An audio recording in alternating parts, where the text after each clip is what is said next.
जय हो करवा माँ। दोस्तों, करवा चौथ का व्रत सुहागिन महिलाएं अपने पति की दीर्घायु के लिए रखती हैं और शाम के समय चंद्र दर्शन के बाद ही ये व्रत खोला जाता है। चंद्र दर्शन के साथ साथ ही पति पूजन भी कर लिया जाता है। उसके बाद पति के हाथ से पानी पीकर ही व्रत खोला जाता है। अगर किसी के पति साथ में नहीं रह रहे हों, दूर रह रहे हों, तो वो आजकल फोन में भी फोटो देखकर उनका पूजन कर सकते हैं, उन वीडियो कॉल कर सकते हैं और फोटो देखकर भी व्रत खोला जा सकता है।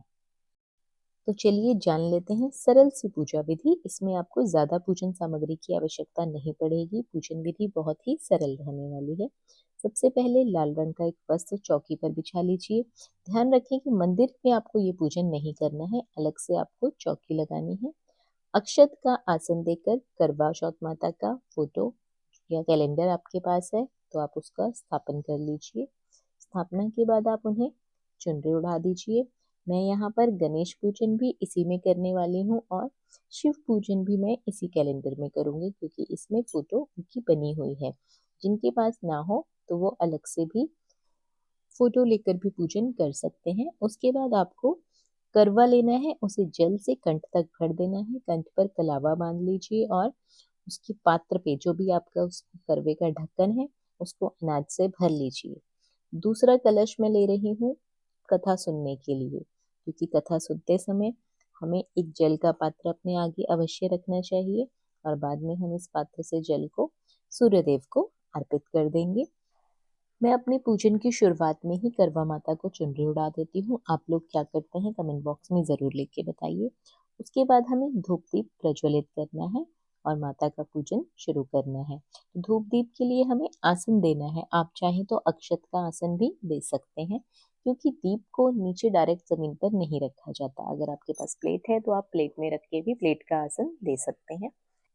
फिर हमें करवा माता को तिलक करना है। गणपति भगवान, शिव परिवार और फोटो में मौजूद सभी देवी देवताओं को आप तिलक कर लीजिए। तिलक हो जाने के बाद वस्त्र स्वरूप हमें कलावा समर्पित करना है। यदि आपके पास पुष्पमाला है तो आप पुष्पमाला भी पहना सकते हैं। इस तरह से आप कलावा समर्पित कर दीजिए।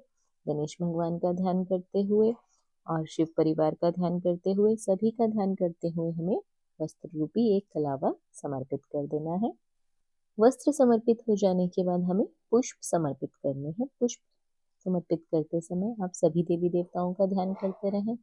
ओम नमः शिवाय, ओम नमः शिवाय, ओम नमः शिवाय मंत्रों का जाप करते रहें, क्योंकि करवा माँ पार्वती माँ का ही एक स्वरूप है। तो आप इस मंत्र का उच्चारण कर सकते हैं। उसके बाद हमें कथा की पुस्तक का भी पूजन चौकी पर ही कर लेना है, ताकि हम इससे कथा पढ़ सकें। यदि आपके पास सुनने की व्यवस्था है तो आप कथा सुन भी सकते हैं।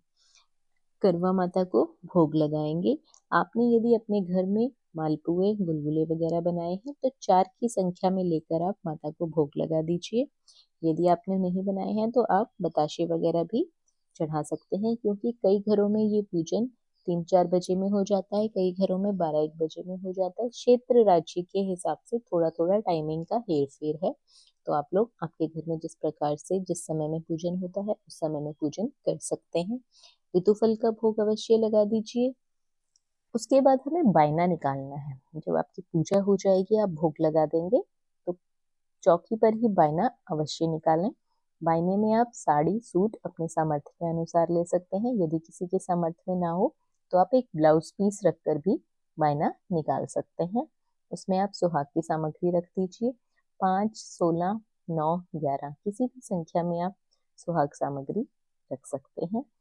मायना जो है वो ससुराल पक्ष में ही दिया जाता है। अपनी सास को दे सकते हैं, ननद को दे सकते हैं, जिठानी को दे सकते हैं। अपने से बड़े किसी को भी आप ससुराल पक्ष में ये बायना दे सकते हैं। ध्यान रखें कि मायके पक्ष में आपको ये बायना नहीं देना है। यदि किसी के ससुराल में कोई सुहागिन महिला नहीं है, या फिर कई बार ऐसा होता है कि आपके आसपास नहीं है, आप कहीं दूर रहते हैं, तो आप लोग ये बायना ब्राह्मणी को भी दान स्वरूप दे सकते हैं। वाइने में दक्षिणा जरूर रख दें और शाम के समय जो भी आप भोज्य पदार्थ बनाएंगे, भोज्य पदार्थ के साथ चंद्र दर्शन के बाद आप लोग ये बायना सास को दे सकते हैं। इस प्रकार से पानी घुमाते हुए इसको एक बार वार जरूर लीजिएगा। करवा माता को भोग लग जाने के बाद उन्हें भेंट ज़रूर समर्पित कर दीजिए। उसके बाद हमें व्रत की कथा सुननी है। दोस्तों, आपको बता दूं कि व्रत कथा सुने बिना ये व्रत अधूरा माना जाता है। तो हाथ में 7 अक्षत के दाने लेकर, कुछ दुर्वा लेकर, जल का पात्र अपने आगे रखना है और व्रत कथा सुननी है। आप पढ़ भी सकते हैं और सुन भी सकते हैं।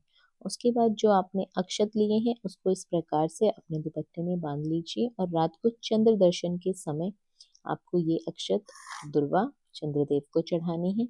उसके बाद आपको अंत में करवा माँ की आरती करनी है।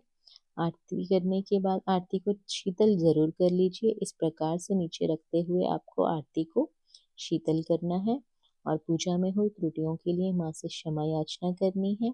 अपने सुहाग की लंबी उम्र के लिए आपको कामना करनी है।